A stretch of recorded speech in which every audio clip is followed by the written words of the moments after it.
इस कार्यक्रम के पुण्यार्चक हैं श्री यशोदय तीर्थ क्षेत्र कमेटी एवं सकल दिगंबर जैन समाज महरौनी उत्तर प्रदेश। अध्यक्ष राजा चौधरी, महामंत्री राजेश मलैया, कोषाध्यक्ष मुकेश सर्राफ।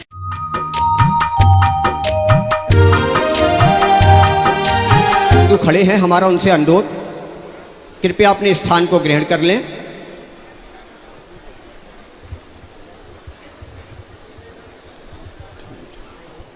अपरानिक प्रक्षिणा स्वाध्याय विलयाम श्रद्धा।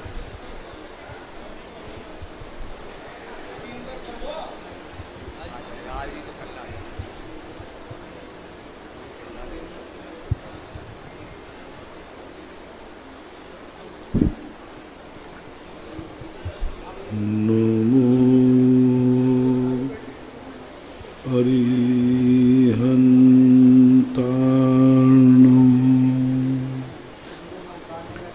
नमो सिद्धार्णं, नमो आयर्यार्णं, नमो वज्रायार्णं, नमो लोये सर्वशाहूर्णं।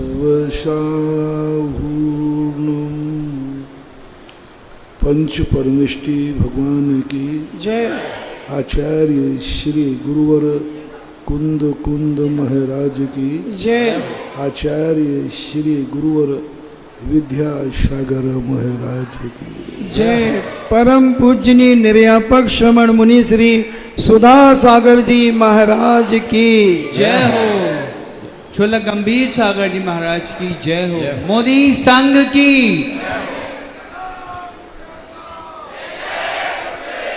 सभी श्रोतागण एवं जिज्ञासु पूज्य श्री को नमोस्तु करें। इंजीनियर सी के जैन इंदौर से पूछते हैं, नमोस्तु महाराज जी, मन में भाव आता है कि हर जीव के अंदर एक शुद्ध आत्मा विराजमान है, सिर्फ वह अपने पाप कर्मों के कारण 84 लाख योनियों में भटक रही है, और जब वह पूर्ण रूप से परम शुद्ध हो जाती है तो वह परमात्मा का रूप धारण कर लेती है। तो क्या ऐसी प्रक्रिया की वजह से आत्माएं अपनी काया में 3 लोक में भ्रमण कर रही हैं? शुद्ध आत्मा त्रिकालिक विराजमान नहीं। यदि शुद्ध आत्मा त्रिकालिक विराजमान होती तो संसार में भ्रमण करना ही नहीं पड़ता। भ्रमण बता रहा है कि अशुद्ध आत्मा है। पूज्यवर नेमीचंद महाराज ने बहुत अच्छी तरह एक गाथा कही, मग्गण गुण ठाणे ही 1400 हवंति तह अशुद्ध नयः, बिन्ने या संसारी सभ्य शुद्धाहु शुद्ध नया। मार्गणा गुणस्थानों में जब तक आत्मा भटक रही है तब तक वो अशुद्ध है, अशुद्ध नय का विषय है। अशुद्ध नया विन्ने या संसारी, संसार में जब तक आत्मा है वह अशुद्ध ही है, भी मत लगाना। शक्ति की अपेक्षा यदि अपन बात करते हैं तो शक्ति से कुछ होने जाने वाला नहीं है। शक्ति तो चींटी के पास भी है, शक्ति तो निरोधिया जीव के पास भी है, और शक्ति तो अनादि काल से भरी हुई पड़ी है, लेकिन शक्ति से आनंद आने वाला नहीं है। गेहूं के अंदर व्यंजन बनने की शक्ति है, लेकिन व्यंजन का जो स्वाद है, आनंद है, वो गेहूं से कभी नहीं आ सकता। गेहूं से ही व्यंजन बनेगा, गेहूं से ही भोज्य सामग्री बनेगी, ये निश्चित है। लेकिन व्यंजन का जो स्वाद है, आनंद है, वो क्या कभी गेहूं में आ सकता है? नहीं आ सकता। अपन संसारी जितने जीव हैं ये सब गेहूं के समान है। गेहूं में जैसे कभी भी व्यंजन का आनंद नहीं आ सकता, पकवान का आनंद नहीं आ सकता, और वो ताकत भी नहीं आ सकती, बल्कि नुकसान भी कर सकता है। गेहूं से ही व्यंजन बनता है। यदि गेहूं ही सीधा चबा लिया जाए तो क्या होगा? पहली बात तो स्वाद तो आएगा ही नहीं, और सीधा गेहूं खाया तो क्या हो जाएगा? एक आध दिन खा के देख लो ना, गेहूं ही खाना, कुछ नहीं, बिना उबला हुआ सीधा गेहूं खाना, शाम को कहीं अस्पताल में न दिखाना। तो जैसे गेहूं से ही वस्तु बनती है, लेकिन गेहूं सुखदायी नहीं, ऐसे ही संसार आत्मा ही सिद्ध आत्मा बनती है, लेकिन संसार में सिद्ध स्वरूप शुद्ध स्वरूप नहीं होता है। उसको शुद्ध होने के लिए ही रत्नत्रय आदि धारण किए जाते हैं, साधनाएं और तपस्याएं की जाती है। बिना तपस्या के सोना शुद्ध नहीं हो सकता, बिना तपस्या के आत्मा भी शुद्ध नहीं हो सकती। राजेंद्र जैन मेरठ से पूछते हैं, नमोस्तु गुरुदेव, देखा देखी किसी कार्य को धर्म मानकर करना लोक मूढ़ता है, ऐसा पंडित बैनाला जी ने बताया था। और आपने एक बार बताया था कि किसी भी क्षेत्र में जिसको सब सही मानते हो वह जनपद सत्य होता है। तो महाराज जी, हम इन दोनों में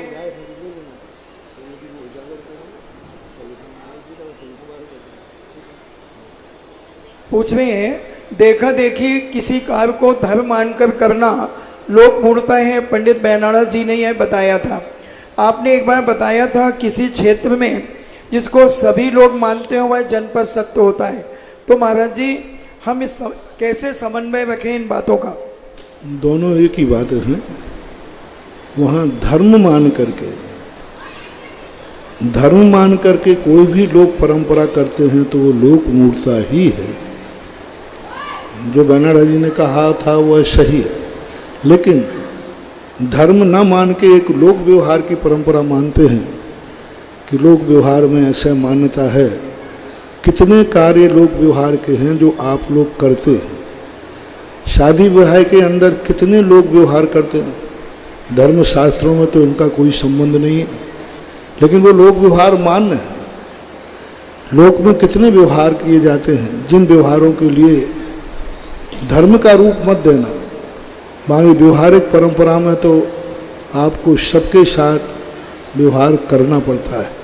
जैसे आप लोग व्यापार करते हैं, आपकी दुकान पे से शाकाहारी और मांसाहारी दोनों सामान ले जाते हैं कि नहीं? दोनों ले जाते हैं।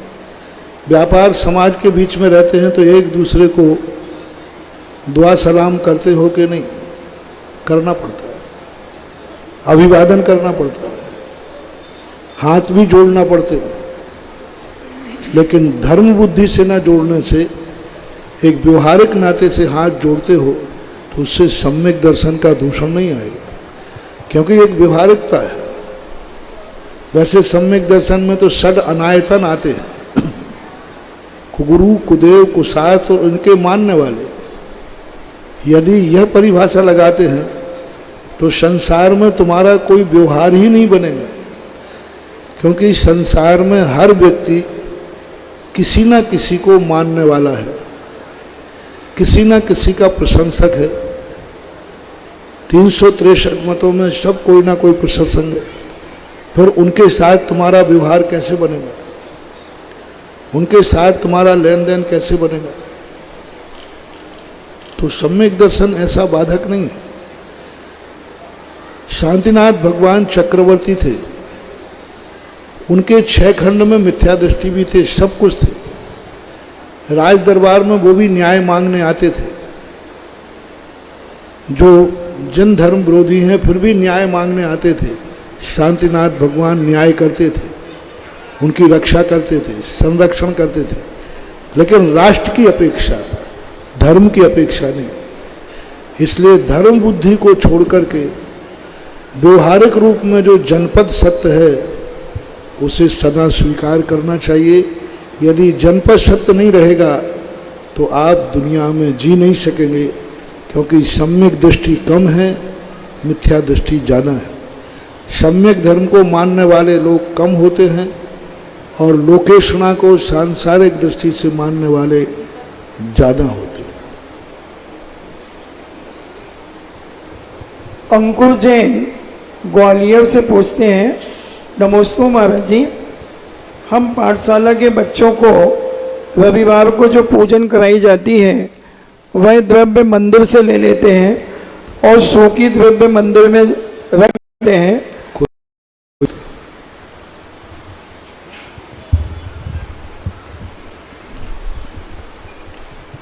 संदीप जैन सागर हो गया। श्रीमती माधवी जैन बनगांव से पूछती हैं, नमोस्तु महाराज जी, आपने प्रवचन में बताया था कि हम किसी के सुख में जाएं या न जाएं, परंतु दुख में अवश्य जाना चाहिए तथा सामने वाला हमें देखकर और दुखी हो जाए और हम भी दुखी हो जाएं, तो महाराज जी ऐसे दुख में शामिल होना चाहिए? देखो, सामने वाला जो दुखी हो रहा है उसको दुख को मिटाने के लिए ही तो हम जाते हैं। वो अंदर घुट रहा है, तुम्हें देख करके थोड़ा रो पड़ा तो कोई बात नहीं, हम उसको संबोधन भी तो दे सकते हैं। तो दुख में तो शामिल होना ही चाहिए, दुखी करने के लिए नहीं जाया जाता। अब वो सामने वाला स्मृति पाकर दुखी होता है तो उसको हम समझा भी सकते हैं। व्यवहारिकता जो है उसको नहीं भूलना चाहिए। बोलिए सुधा सागर जी महाराज की। ऑनलाइन जिज्ञासाओं के बाद जो गंभीर सागर जी के मुखारबिंद से ऑनलाइन जिज्ञासाओं का समाधान महाराज जी ने दिया, उसके बाद यह प्रोग्राम जिनवाणी चैनल, आदिनाथ चैनल और साधु कलश चैनल पर और यहाँ उपस्थित सभी भक्तों की ओर से हम सब मिलकर महाराज जी के चरणों में त्रियवार नमोस्तु नमोस्तु नमोस्तु करते हैं और छुल्लक जी को इच्छामी इच्छामी इच्छामी करते हुए आज का आगरा का यह पहला जिज्ञासा समाधान प्रोग्राम अब पेश करने जा रहे हैं। इसमें जैसा हम लोग घर में बैठ के आपस में स्वाध्याय करते हैं, कुछ लोग बैठ के स्वाध्याय करते हैं, वो बात ठीक है, लेकिन इस समाधान जिज्ञासा समाधान के माध्यम से, टीवी के माध्यम से इस दुनिया में करोड़ों लोगों ने, लाखों करोड़ों लोगों ने इस जिज्ञासा समाधान का फायदा उठाया, अपना ज्ञान वर्धन किया। ये सारी बातें जिनवाणी, ये सारा सब जिनवाणी चैनल, आदि कलश और आदिनाथ चैनल और सुधा कलश के माध्यम से हो पाया।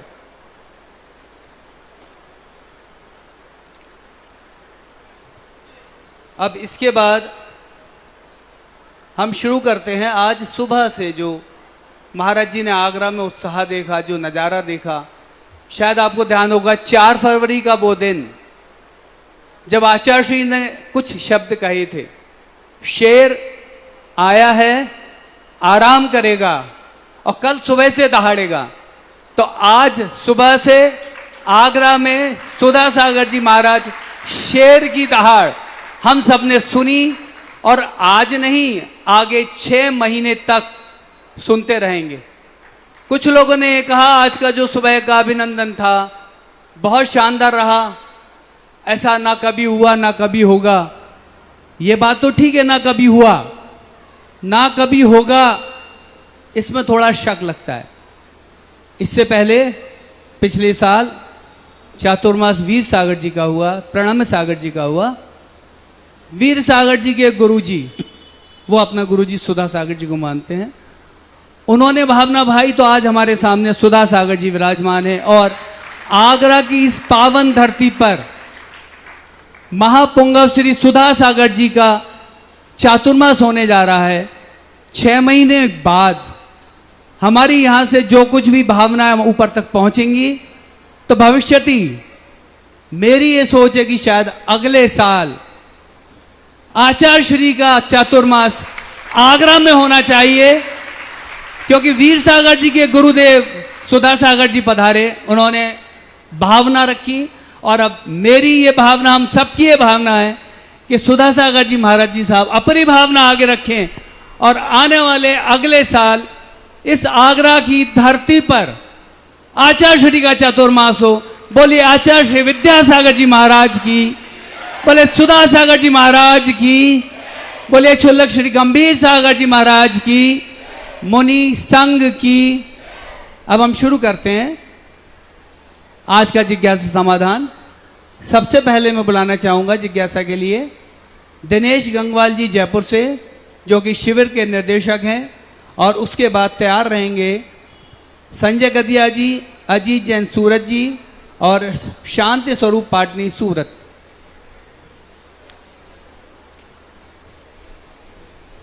हेलो। महाराज जी के श्री चरणों में बारंबार नमोस्तु नमोस्तु नमोस्तु। गंभीर सागर जी के चरणों में इच्छामि इच्छामि इच्छामि।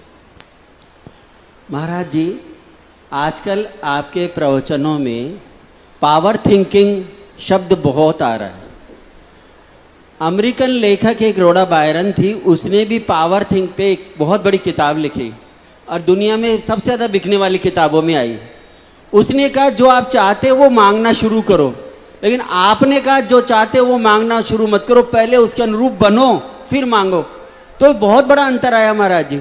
मैंने भी उनसे बात की, लेकिन आप जो मोटिवेशन दे रहे हैं, और आज जैन धर्म में, दिगंबर जैन धर्म में खासकर जो पूरे भारत के लोगों में जो मोटिवेशन है, मैं मानता हूँ महाराज जी सिर्फ आप ही आपका दिया हुआ है। चाहे अभिषेक हो, चाहे शांति धारा हो, चाहे भक्तामर पाठ हो। मेरी जिज्ञासा ये है महाराज जी, ये जो पावर मोटिवेशन आप जो दे रहे हैं, ये कैसे दिया जा सकता है और कैसे हम इसे ग्रहण कर सकते हैं, चरित्र रूप से या उपदेश रूप से? जितने भी ये नए शब्द आते हैं, पावर थिंकिंग जो शब्द है ये इंग्लिश का शब्द है। हमारे यहाँ अनादिकाल से शास्त्रों में पावर थिंकिंग का दूसरा नाम था तपस्या। नमस्ते। तपस्या का अर्थ ही होता है एनर्जी डेवलप करना, विल पावर बढ़ाना, अपनी एनर्जी को विद्युतीकरण करना, अपनी आत्मा को प्रकाशमान करना, एक ऐसी ऊर्जा उत्पन्न करना जो कि वह स्वयं और पर को प्रकाश देने लग जाए। बिजली बनती है, तार में करंट बहता है। जब तार में करंट बह रहा है तब वो पावर थिंकिंग स्वयं के लिए सक्रिय हो गई, लेकिन जैसे ही बल्ब लगा दिया जाए तो वह पावर थिंकिंग हो जाती है, यानी दूसरों के लिए वो पावर अपने आप में कार्यकारी हो जाती है। तो मेरा मानना है कि पॉजिटिव थिंकिंग तो बहुत बार हो जाता है। तीन चीजें व्यक्ति की होती है, एक नकारात्मक निगेटिव थिंकिंग, हमेशा उल्टा सोचना, और एक होती है उस व्यक्ति की अपने आप में मैं कुछ नहीं कर सकता, मैं असमर्थ हूं, उधर। और इधर जो होती है पहले सोच होता है पॉजिटिव। पॉजिटिव सोच के बाद पॉजिटिव सोच हमें सुखी नहीं कर पाता, पावर थिंकिंग चाहिए। पावर थिंकिंग का अर्थ है रिस्क को मेंटेन करना। हर क्रिया में वो पहले मान के चलता है कि रिस्क। पावर थिंकिंग का मूल अर्थ है मैं सफल होऊंगा इसका नहीं है। पावर थिंकिंग का अर्थ है मैं फेल होऊंगा उसकी क्या तैयारी है। चाणक्य ने सबसे पहले इस शब्द को दुनिया के सामने जैनाचार्यों के इस शब्द को ट्रांसलेट किया था। उसने चंद्रगुप्त के लिए कहा था क्या कर रहे हो? बोले युद्ध जीतने की तैयारी कर रहा हूं, युद्ध जीतूंगा मैं। तो चाणक्य ने कहा ठीक किया आपने युद्ध जीतने की, यदि हार गए तो क्या तैयारी है? जीतने की तैयारी तो है, पर हारने की क्या तैयारी है? कल की तैयारी तुम्हारी है कि नहीं है? क्या है कल? गुरु पूर्णिमा। गुरु पूर्णिमा सबकी तैयारी है, हम भी तैयार हैं। अब मैं पावर थिंकिंग ला रहा हूं, कल यदि यह कार्यक्रम नहीं हो पाया तो क्या तैयारी है? तो भी आपके चरणों में चरण भी नहीं मिले तो क्या तैयारी है? स्वयं के बस वो तैयारी करने का नाम होता है पावर थिंकिंग। उसकी तैयारी करना है। मैं अच्छा दिन आएगा ठीक है, बुरे दिन की क्या तैयारी है? बिल्कुल। मैं अच्छे दिन में खुश रहूंगा, ठीक, ओके। तैयारी ये करना है कि मैं बुरे दिन में खुश रहूंगा, ये पावर थिंकिंग है। बिल्कुल बिल्कुल। अच्छे दिन में खुश रहना पॉजिटिव थिंकिंग है। अच्छे दिनों में खुश रहना पॉजिटिव थिंकिंग है, और बुरे दिन में खुश रहना पावर थिंकिंग। नकारात्मक, जब चारों तरफ से तुम्हारे जीवन में विपरीतताएं आ रही हैं, कोई भी रास्ता बंद, सब बंद है, अंधेरी रात है, और उस समय पावर थिंकिंग जाग जाए, मेरी अंधेरे में चलने की तैयारी है। उजेले की तैयारी नहीं कह रहा हूं, उजेले में तो सब चलते हैं, मैं अंधेरे में भी चलने की ताकत रखता हूं।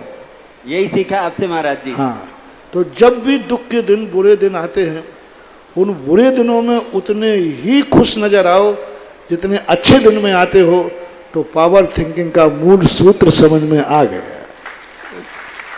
और यही सबसे ज्यादा व्यक्ति फेल हो रहा है। हार्ट अटैक क्यों होता है? पावर थिंकिंग का अभाव। टेंशन क्यों होता है? नींद हराम क्यों होती है? पावर थिंकिंग का अभाव। व्यक्ति ये मान के क्यों चलता है, जैसे तो आप यात्रा को जा रहे हैं, तो आप यात्रा आपकी सफल होगी ये तो सबको मालूम, तभी बैठे। पावर थिंकिंग कहता है यदि रास्ते में गाड़ी पंचर हो गई तो क्या तैयारी है?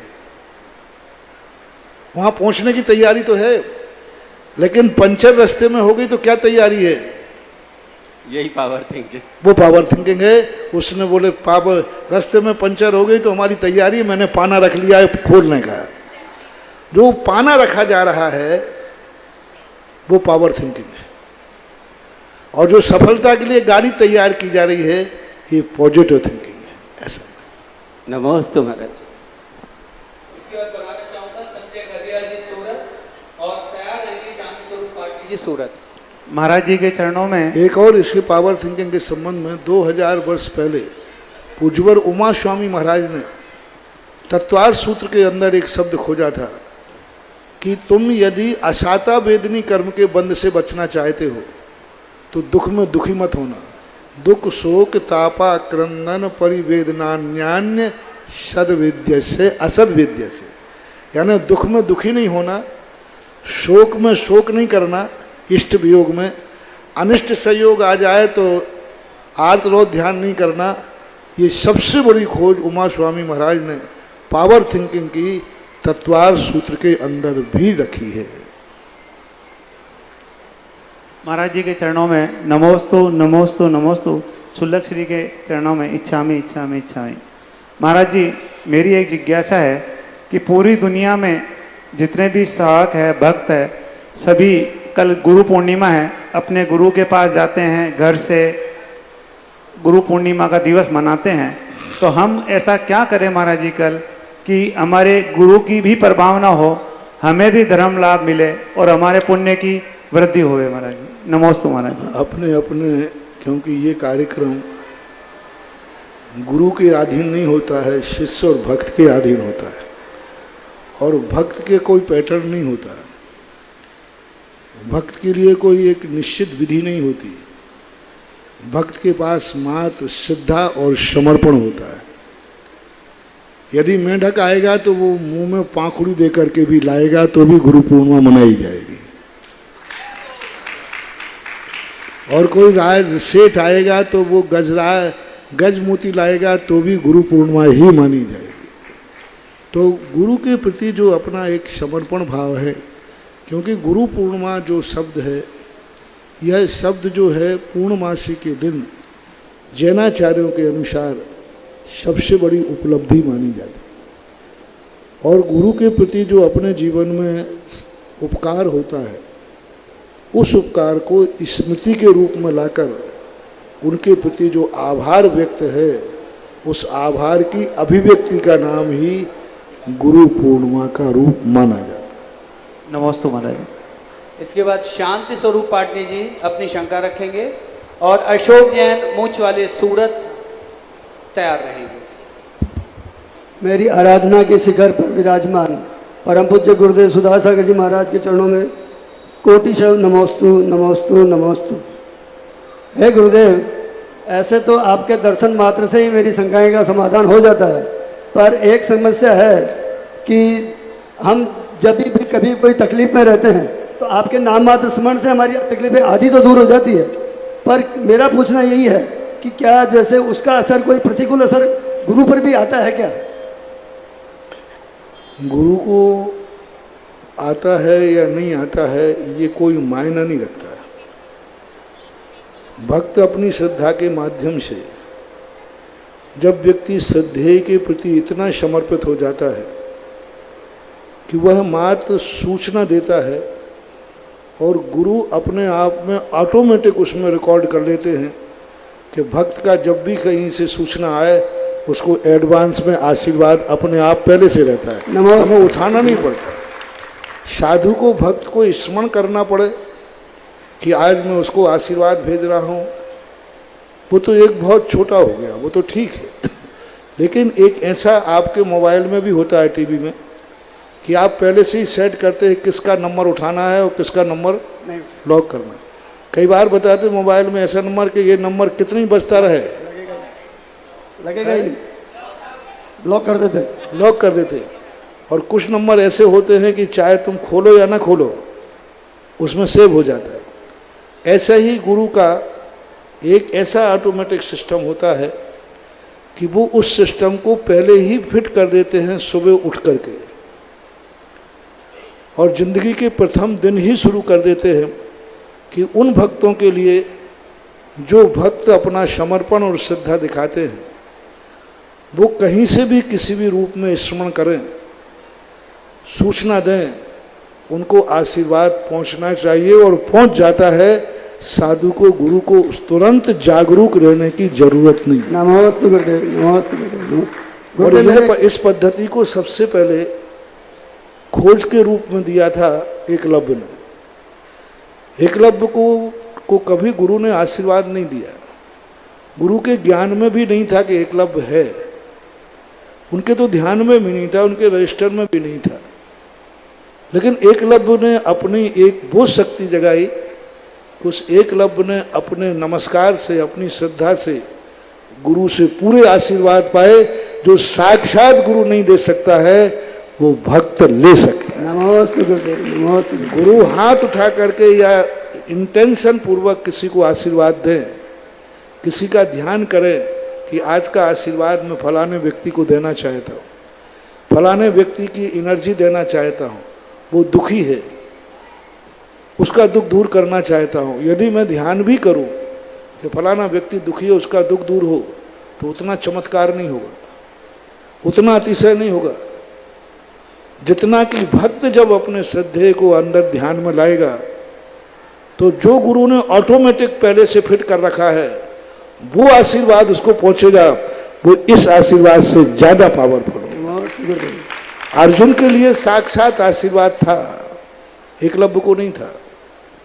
अर्जुन को पूरा साक्षात आशीर्वाद था, पूरा विवेक पूर्वक था, बुद्धि पूर्वक था, पूरी ताकत लगाई द्रोणाचार्य ने अर्जुन को ऊंचा उठाने के लिए, पूरी ताकत लगाई, अर्जुन को सारी शक्तियां दे दी और सबसे ज्यादा 105 में से अर्जुन के लिए दिया। और एकलव्य जो था वो कहीं डायरी में भी नहीं था, लेकिन पावर, सबसे बड़ा आशीर्वाद की एनर्जी किसको मिली? एकलव्य को मिला। पर गुरु ने तो दिया ही नहीं, गुरु ने दिया ही नहीं, गुरु ने तो अर्जुन को दिया था। लेकिन एकलव्य की वो ताकत थी क्योंकि गुरु एक ऐसी शक्ति को पहले से फिट कर देता है, उसको फिर वो वापस गुरु भी नहीं ले सकता, वो एनर्जी उसके पास पहुंचेगी। इसलिए तुम्हारे प्रश्न का जवाब यही है कि मुझे कुछ भी स्मरण करने की जरूरत नहीं है, हमने पहले ही ऑटोमेटिक आशीर्वाद फिट करके रखा है। नमोस्तु गुरुदेव, नमोस्तु गुरुदेव, नमोस्तु गुरुदेव। मेरे पुत्र का क्वेश्चन है कि मंदिर नंगे पांव ही क्यों जाना चाहिए, उससे क्या फायदे हैं?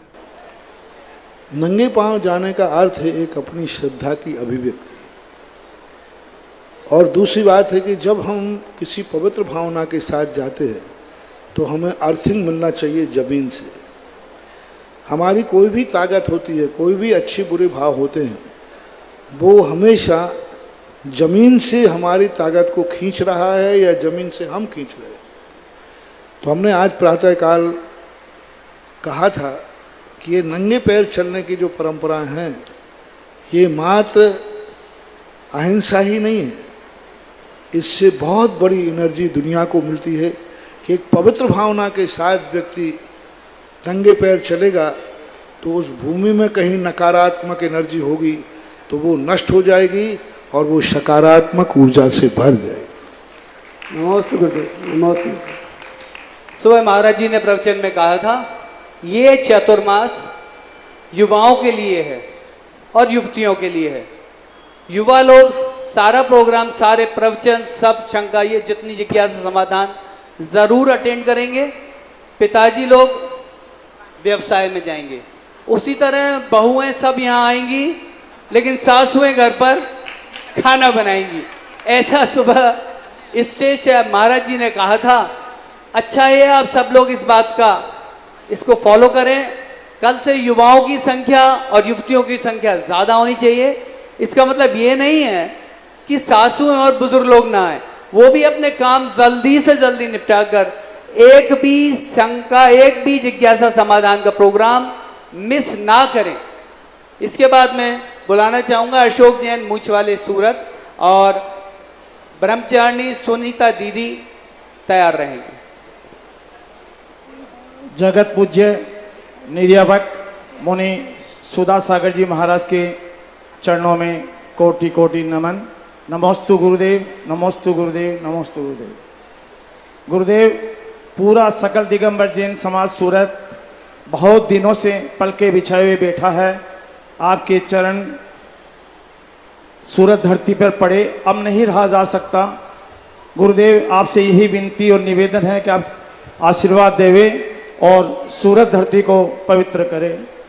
और मेरी जिज्ञासा ये है गुरुदेव कि सुबह जब प्रतिमा जी के अभिषेक हो जाते हैं, उसके पश्चात कुछ भक्त आते हैं, तो क्या यंत्र जी के अभिषेक कर सकते हैं या नहीं? यंत्र के अभिषेक की आगम में कोई परंपरा नहीं है। नित्य नियम अभिषेक में यंत्र का कोई उल्लेख नहीं। यंत्र का मात्र प्रतिष्ठाओं में उल्लेख मिलता है, बाकी नित्य नियम पूजन आदि में ऐसा कोई उल्लेख नहीं है। और फिर इस प्रकार की परंपराओं को रखना एक प्रमाद का कारण है। एक दिन वो समय से नहीं आएंगे, लेट हो जाएंगे, कल के दिन उनको आना पड़ेगा, आ जाएंगे। एक स्टेशन पर गाड़ी आती है तो यदि गाड़ी चूक जाए तो पीछे से कोई अलग से व्यवस्था होती है लेट आने वालों को कि नहीं? नहीं होती, क्योंकि अब वो स्टेशन पर आया है, गाड़ी चूक गई तो अब उसको भेजने की कोई व्यवस्था नहीं होती। लेट कॉमर्स के लिए कोई व्यवस्था होना ही नहीं चाहिए, क्योंकि लेट को एक दिन हमने व्यवस्था दे दी, दूसरे दिन और लेट होगा और लेट होगा, और एक दिन यदि उसकी चूक हो जाएगी दूसरे दिन वो समय पे आएगा। शॉर्टकट मत निकालो, व्यवस्था में शामिल होने का प्रयास करो। नमस्ते गुरुदेव, नमस्ते। नमोस्तु महाराज जी, अच्छा में शुल्लक जी महाराज। पिछले 26 तारीख को जून को हमारे सूरत के भटार मंदिर में आपके शुभ आशीर्वाद से बहुत ही आनंद से नीचे से भगवान ऊपर पहले तल्ले पर 4 मंजिली जो मंदिर इतना पाषाण का आपके आशीर्वाद से बन रहा है, विराजमान हुए हैं। मेरी आपसे विनती है महाराज जी, पहले लोग ग्राउंड फ्लोर पे थे तो सड़क पे आराम से लोग दर्शन कर लेते थे। अब पहली मंजिल 23 सीढ़ी चढ़ गए, 5 भगवान ऊपर पधार गए हैं, तो अब लोग ऊपर जाकर दर्शन करेंगे, लिफ्ट की भी सुविधा है, तो उन्हें कितना पुण्य होगा। और जो लोग आलस से नीचे अवॉइड करके निकल गए आलस से, तो उन्हें क्या दोष लगेगा? धर्म जो है, शक्ति जब सक्कई तम की रही, यदि शक्ति है वो प्रमाद से नहीं जाते हैं तो उनका पुण्यहीन होगा। शक्ति ही नहीं है, नहीं जा पाते हैं, तो उनके पुण्य में कोई कटौती नहीं होगी। तो ये तो दर्शन करने वाले के ऊपर है कि वो किस परिस्थिति में है। मान लीजिए उसको कहीं जल्दी जाना है, समय कम है या अस्वस्थ है, तो वहाँ हमारे यहाँ सब चीज़ें उसके अंतरंग की भावना देखी जाती है कि वो ऊपर क्यों नहीं जाना चाहता है, कारण के अनुसार उसका फल मिलता है। विशेषकर बार बार महाराज निकलते हैं लोग, वो मेन रास्ता है, तो उसमें कई लोग दिन में 2-3-4 बार भी जाते थे, अच्छे से नीचे थे, तो अब आलस से ऊपर नहीं जाए तो उसके दोष के लिए उनकी थोड़ी भावना आप बताएं कैसा अच्छा रहेगा। देखो, जिसको जितना लाभ लेना है वो जाएगा, और लाभ नहीं लेना है तो मंदिर के अंदर तक नहीं जाएगा, बाहर से निकल जाएगा। कितने लोग भडार में ऐसे होंगे जो भडार के मंदिर से ही निकलते होंगे दिन में 2-4 बार, कब वो दर्शन करने नहीं जाते हो, ऐसे भी सूरत में लोग हैं। वो तो महाराज अभागा ही तो उनके लिए तो अब उनके लिए कुछ नहीं कह सकते, ऐसे मंदिर हो। इसके बाद सविता सुनीता दीदी, ब्रह्मचारिणी सुनीता दीदी अपना शंका रखेंगे, अपना जिज्ञासा रखेंगी। उसके बाद नीरज जी जैन, जिनवाणी चैनल तैयार रहें।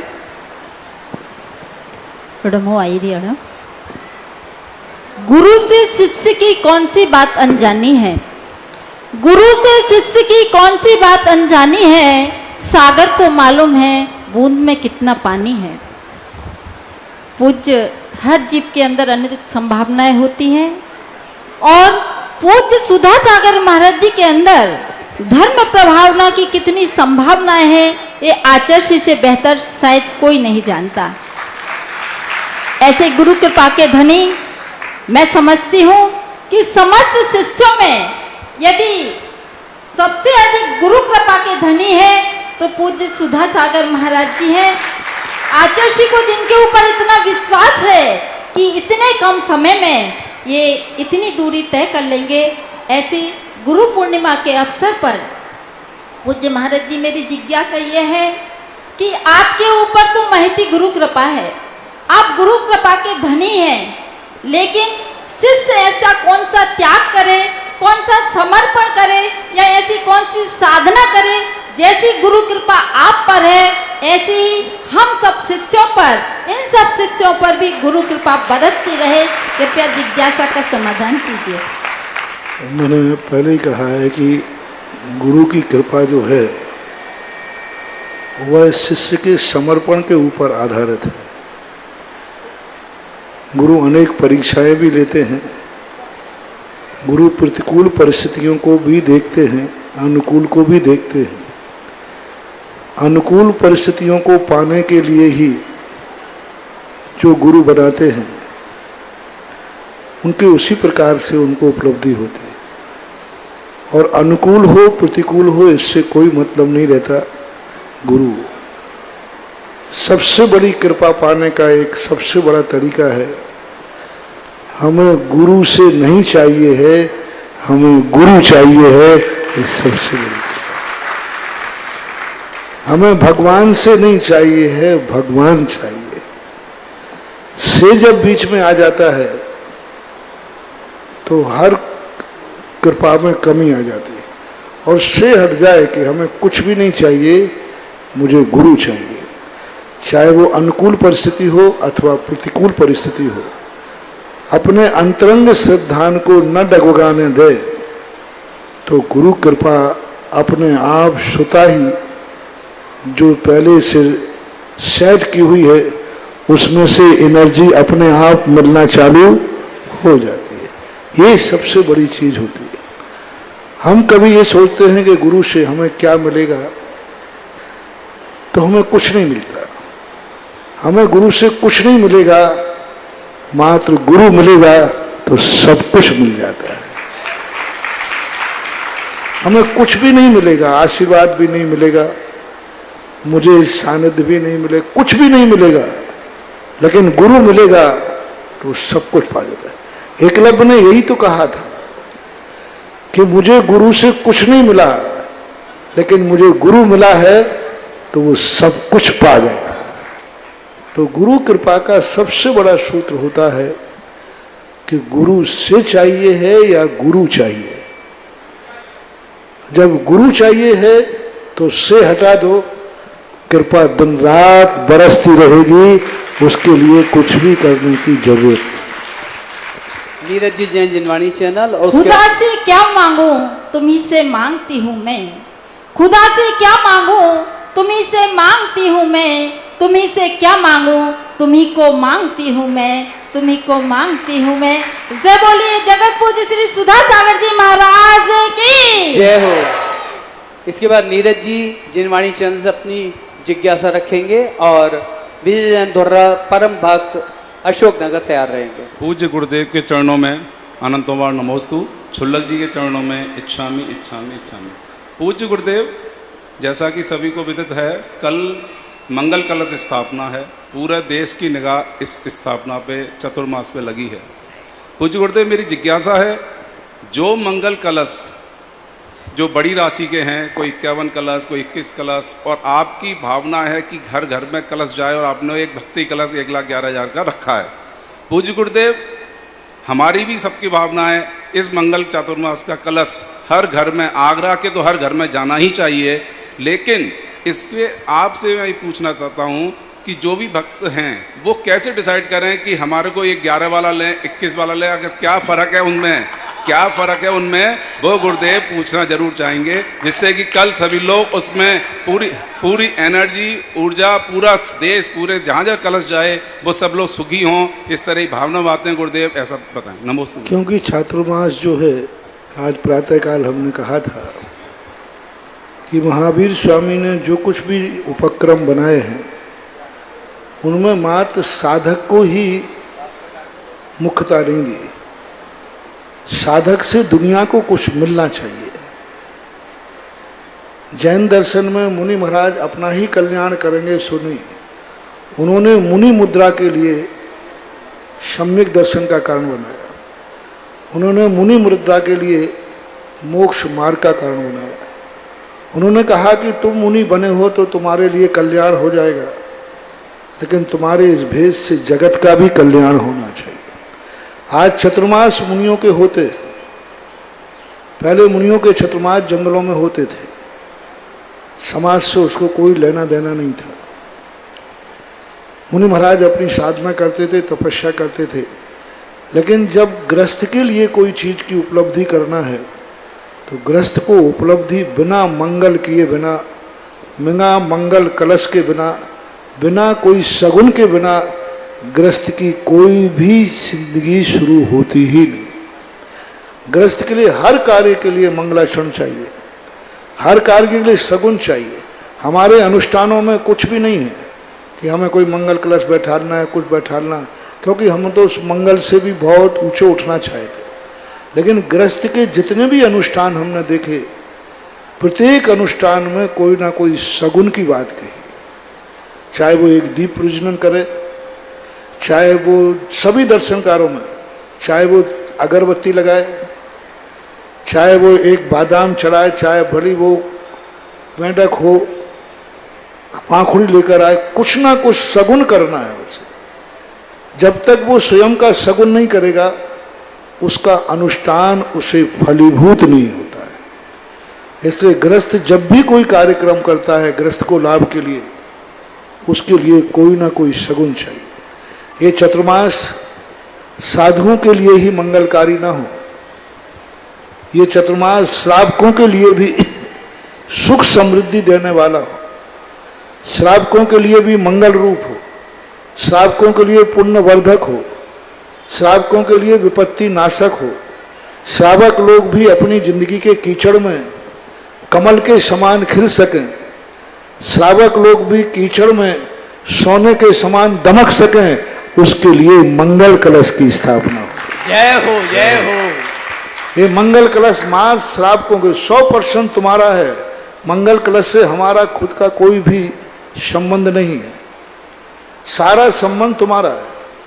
अब तुम्हारे लिए किस क्वालिटी का आप लोग व्यापार करते हैं।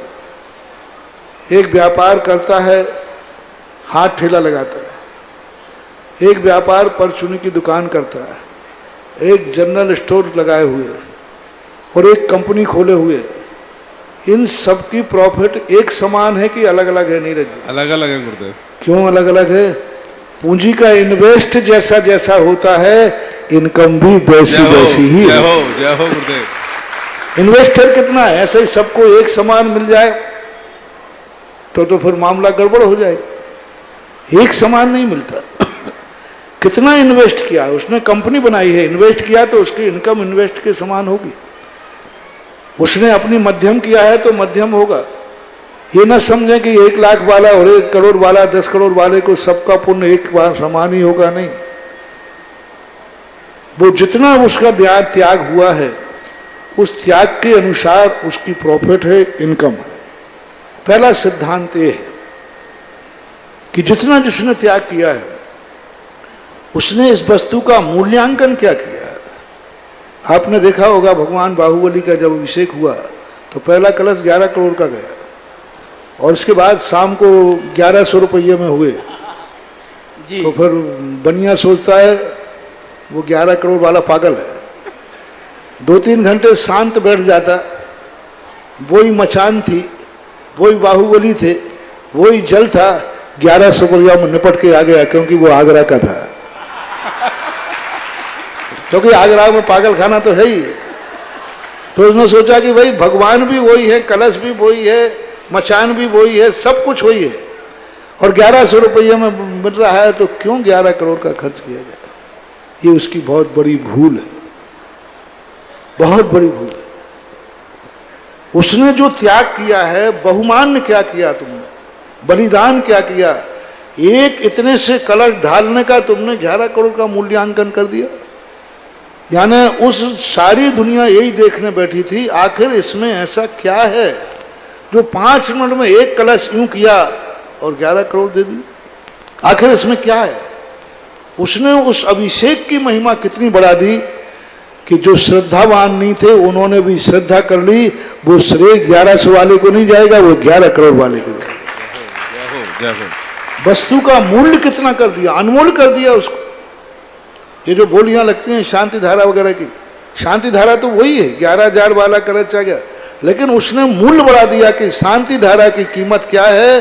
लो, मैं इस शांति धारा के लिए धन को पानी की तरह बहा सकता हूं, लेकिन शांति धारा मैं करूंगा। तो जो उस वस्तु का मूल्य बढ़ाया है, वो जितना उसने वस्तु का मूल्य बढ़ाया है, वह व्यक्ति अपनी जिंदगी में उतना ही मूल्यवान होगा। उसकी जिंदगी मूल्यवान होगी, उसका परिवार मूल्यवान होगा, उसका समय मूल्यवान होगा, उसकी इज्जत मूल्यवान होगी। हर व्यक्ति उसको समझेगा कि ये व्यक्ति 2 मिनट को भी यहाँ आए तो मूल्यवान है, क्योंकि उसने कभी धर्म का मूल्य बढ़ाया था। तो कलश आदि का जो है उसने कितना मूल्य बढ़ा दिया कि नहीं, प्रथम कलश मैं बैठा लूंगा, इतने का मैं बैठा लूंगा। वो सवाल कलश का नहीं है, सवाल उस वस्तु का मूल्यांकन कितना कर दिया। अब जितना मूल्यांकन वो करेगा उसकी जिंदगी भी उतनी ही मूल्यवान होगी, उसका धंधा मूल्यवान होगा, उसकी जिंदगी मूल्यवान होगी, उसका परिवार मूल्यवान होगा, सब तरफ से मूल्यवान है, क्योंकि उसने धर्म का मूल्य बढ़ाया था। और जितना कम करते जाओगे उतना आपकी श्रेणी कम होती जाएगी। सीधी बात, टिट फॉर, जितना तुम बढ़ाओगे मूल्य उतना तुम्हारा मूल्य बढ़ेगा, जितना घटाओगे तुम्हारा घटता जाएगा। एक बार दूसरा सिद्धांत जो पूज्यवर कुंद स्वामी ने दिया, शक्ति। यदि शक्ति है तो शक्ति को मत छुपाना। ये उनके लिए उपदेश है जो शक्ति छुपाते हैं।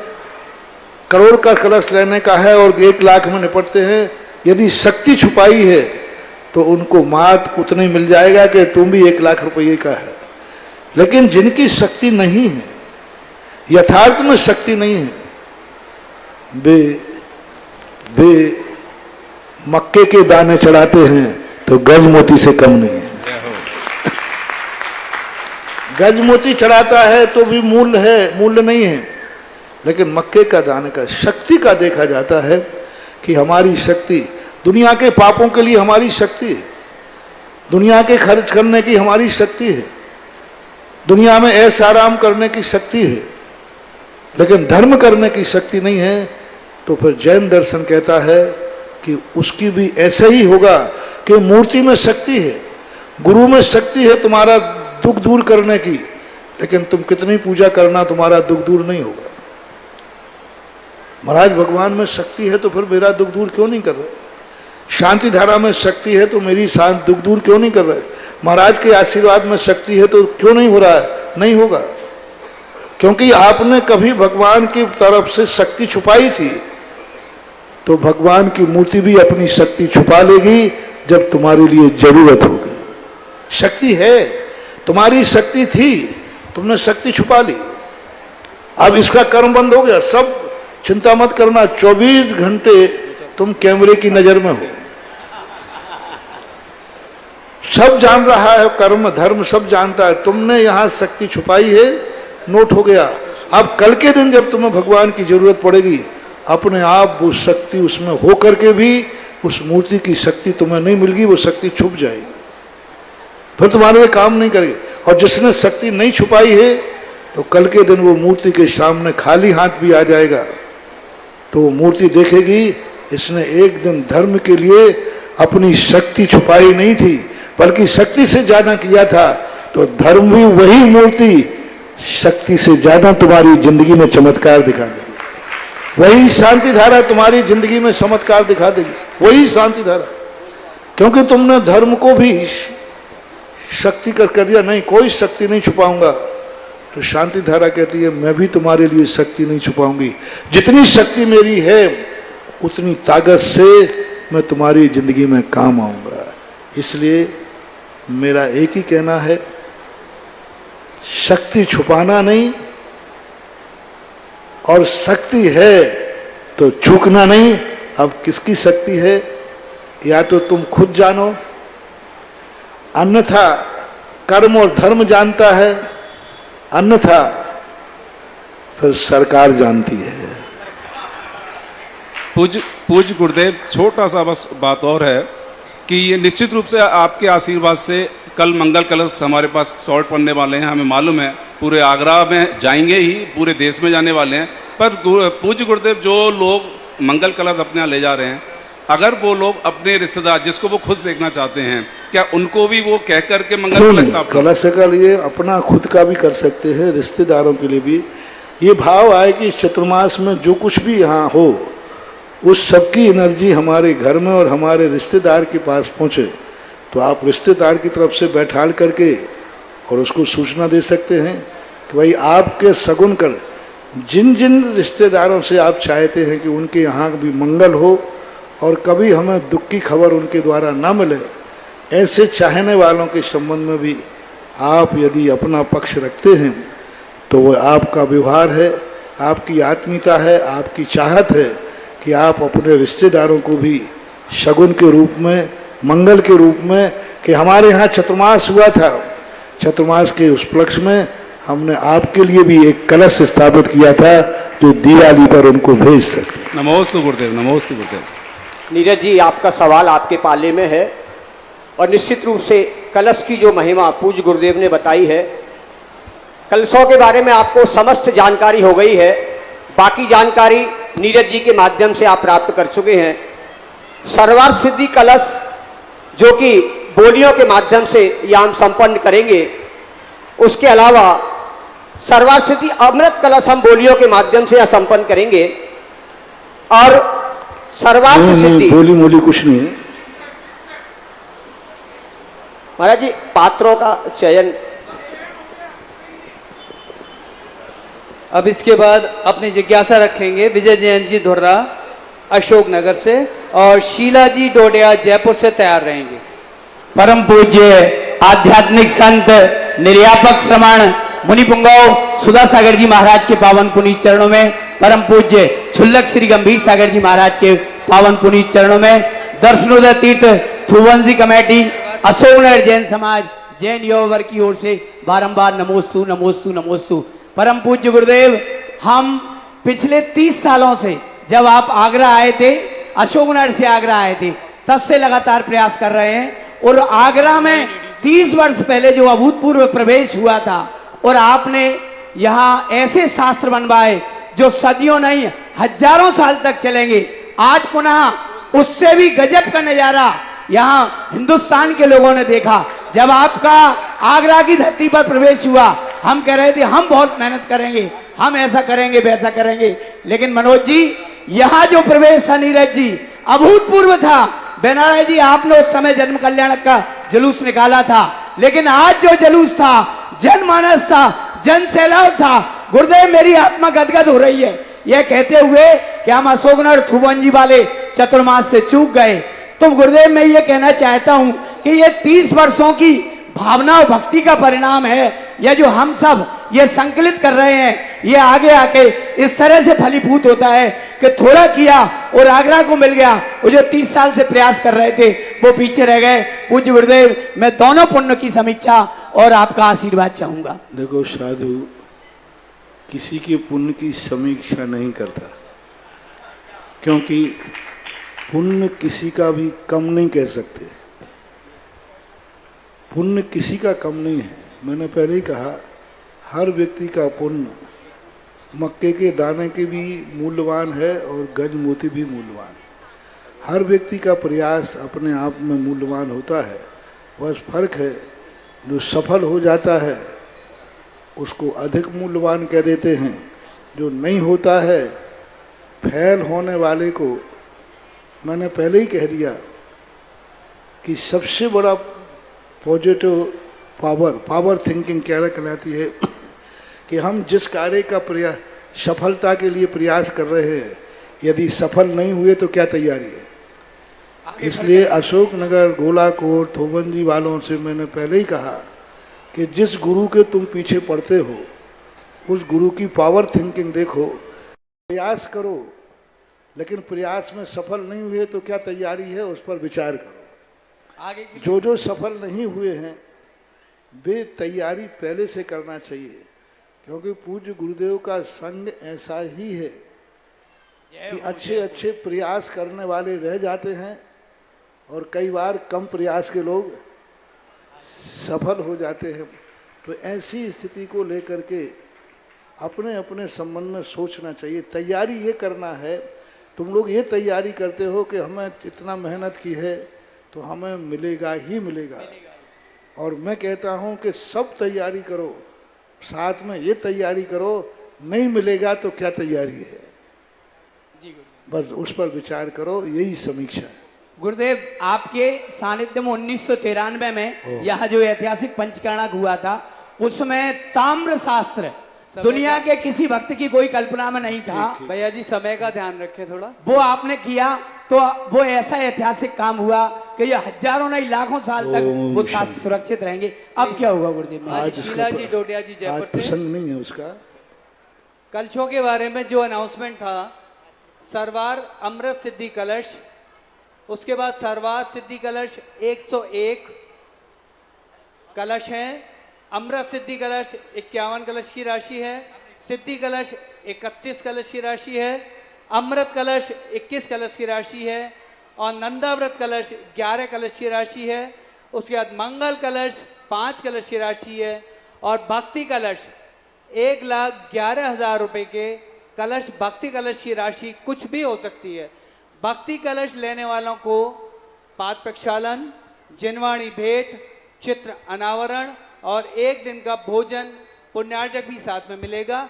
इसलिए कल का दिन तैयार होकर आए। कल का दिन गुरु पूर्णिमा का दिन है। कलश स्थापना समारोह का बहुत भव्य आयोजन कल है।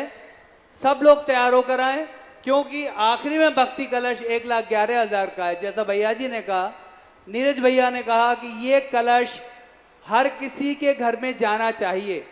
जगह के हिसाब से ऐसा लग रहा है कल ये जगह बहुत थोड़ी पड़ेगी, तो कलश तो सीधी बात है वैसे ही कम पड़ेंगे, लेकिन उन सब कलश का अरेंजमेंट हो जाएगा। कल एक एक सदस्य जो इस पांडाल में आएगा या विराजमान होंगे, सबको अपने लिए और अपने रिश्तेदार जिसके लिए ले सकते हैं उनके लिए कलश यहां से लेकर जाएंगे। बोले सुधा सागर जी महाराज की। इसके बाद मेरे आराध्य गुरुवर के चरणों में कोटिशत नमोस्तु नमोस्तु नमोस्तु। इसके बाद जी महाराज के चरणों में इच्छामि इच्छामि इच्छामि। अंतिम एक दीप जी डडैया मुंगावली और अंतिम जिज्ञासा। गुरु गोविंद दो खड़ा काके लागू पाए, बलियारी गुरु आपकी गोविंदिया बताए। गुरुवर जी कल गुरु पूर्णिमा है और गुरु पूर्णिमा के अवसर पर पूरे देश के भक्त आपके श्री चरणों में आकर के नमोस्तु करने आते हैं। मेरी जिज्ञासा ये है कि पूरे साल में हर समय आपको नमोस्तु करते हैं, लेकिन गुरु पूर्णिमा का ऐसा क्या महत्व है कि सभी एक साल से इस दिन का इंतजार करते हैं और आपके चरणों में आकर के नमोस्तु करना चाहते हैं। नमोस्तु गुरुवर, नमोस्तु गुरुवर, नमोस्तु। कोई भी महोत्सव होता है, उत्सव होता है, वो स्मृति स्वरूप होता है, और स्मृति स्वरूप को जब कोई पावन दिन के लिए स्मरण करते हैं तो वह तिथि उसको सगुन और मंगल बन जाती है, शुभ बन जाती है। क्योंकि जब गुरु पूर्णिमा का दिन एक ऐसा हो गया कि वो तिथि पावन हो गई, जैसे दिवाली का दिन भगवान महावीर ने मोक्ष प्राप्त किया, तो उनका जो उपकार दिवस था वह दिन इतना मांगलिक हो गया कि वो एक शुभ के रूप में जाना जाने लगा। और शुभ दिन में कोई कार्य करना किसी भी कार्य के लिए अनुकूलता प्रदान करता है। गुरु पूर्णिमा का आशीर्वाद इसलिए विशेष कह सकते हैं क्योंकि उस दिन एक सगुन के रूप में, एक शुभ के रूप में, और वो स्मृति जो है एक मंगल के रूप में बन जाती है। और किसी भी कार्य के पहले यदि मंगल शुभ हो जाता है तो उसकी साल भर तो अपने आप शुभ हो ही जाती है। तो ये मानना चाहिए कि वो मंगल दिन है, दिवाली का मंगल दिन है, नया वर्ष का एक दिन है। और नए वर्ष के लिए आप लोग कहते हो नया वर्ष है, इस दिन हमारा परिणाम अच्छा हो गया, सब कुछ हो गया, तो साल भर वैसी ही बनती है। कोई भी दिवस होता है वह दिवस आगे आने वाले दिवसों के लिए शगुन और मंगल रूप होता है, ऐसा मानना चाहिए। नमोस्तु गुरु।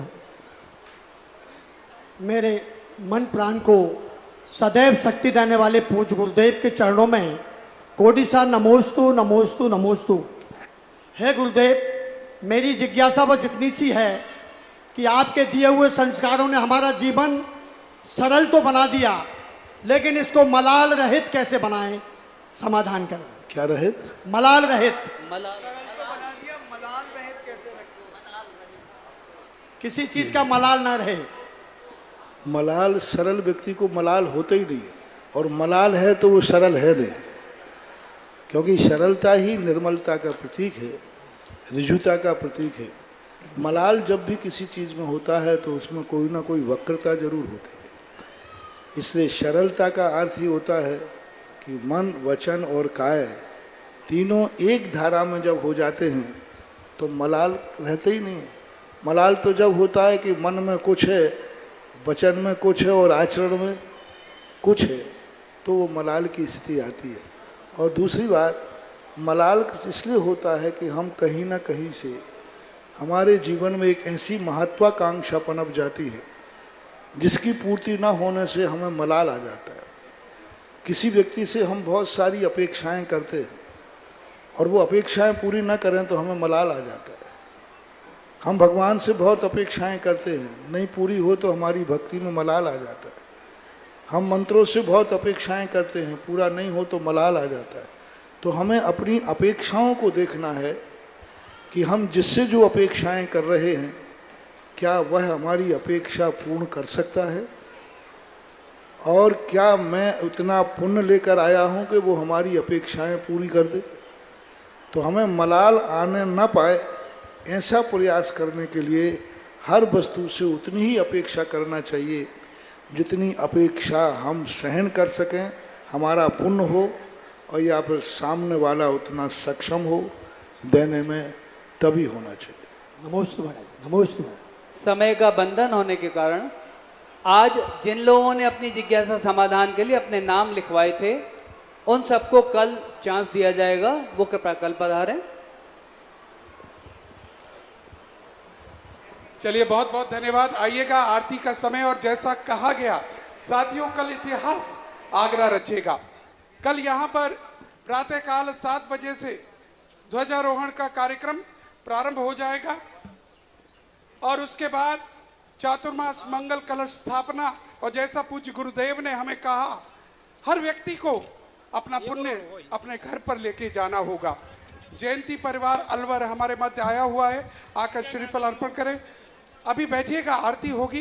देखिए, ये पूज्य गुरुदेव सुधा सागर जी महाराज की सभा है, आप सब जानते हैं, पुराने भक्त हैं। बैठ जाइएगा, 2 मिनट हमें परीक्षा ना लें। 2 मिनट बैठिए। भैया जी से अनुरोध करूंगा, आदरणीय प्रतिष्ठाचार बाल ब्रह्मचारी भैया जी, हाँ भैया मारते। कल शांति धारा और अभिषेक शांतिनाथ मंदिर जो यहाँ पर है 6:30 बजे प्रारंभ हो जाएगा। ध्यान रखिएगा, जितने भी यहाँ स्थानीय भी हैं और भक्त लोग भी हैं, बिल्कुल।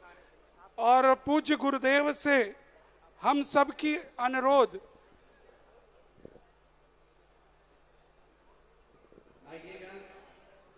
हाँ भैया जी, महाराज जी, कल की शांति धारा आपके श्रीमुख से हो, सभी भक्तों की भावना है। और प्रतिदिन यहाँ से हो। कमला नगर तो हो गया, अब बाकी आगरा की बारी है।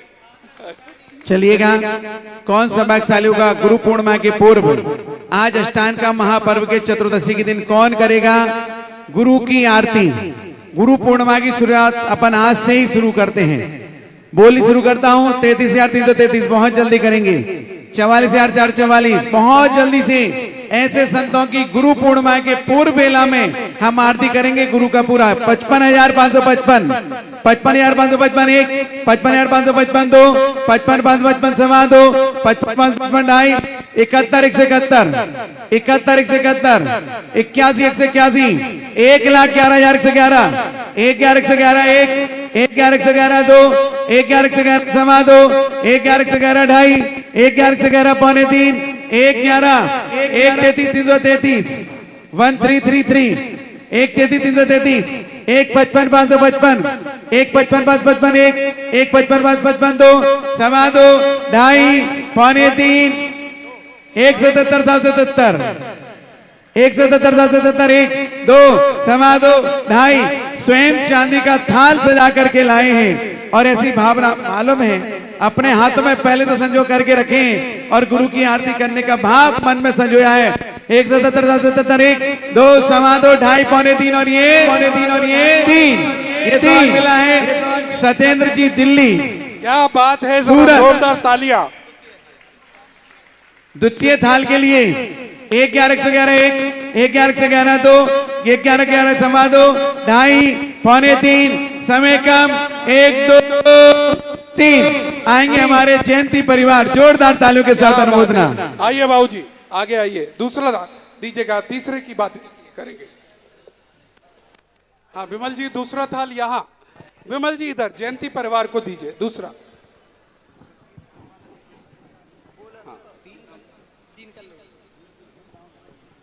चलिए, तृतीय थाल में और किसी को एक नाम देना हो फटाफट दे देंगे, समय कम है। ये मौका मिला है गुरु की गुरु पूर्णिमा के पूर्व बेल में, संध्याकालीन बेला में, चतुर्दशी अष्टांग का महापर्व में गुरु की आरती करने का पावन अवसर। आइएगा ताराचंद जी, नरेश जी, बबली जी, जयंती परिवार अलवर, परम गुरु भक्त सत्येंद्र जी हमारे सूरत से लेकर दिल्ली तक की महायात्रा करके आए हैं और परम गुरु भक्तों में है। एक बार सभी के सम्मान में जोरदार ताली हो जाए। चलिए आरती प्रारंभ करते हैं।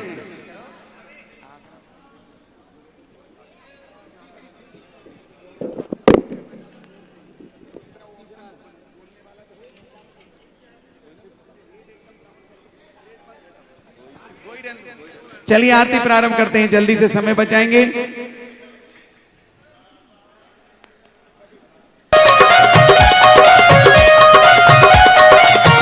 सुधा सागर की गुण आगर की शुभ मंगल दीप सजाए के मैं आज उतारूं आरतियां।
सभी लोग एक साथ बोले। इस कार्यक्रम के पुण्यार्चक थे श्री यशोदय तीर्थ क्षेत्र कमेटी एवं सकल दिगंबर जैन समाज, मेहरौनी, उत्तर प्रदेश। अध्यक्ष राजा चौधरी, महामंत्री राजेश मलैया, कोषाध्यक्ष मुकेश सर्राफ।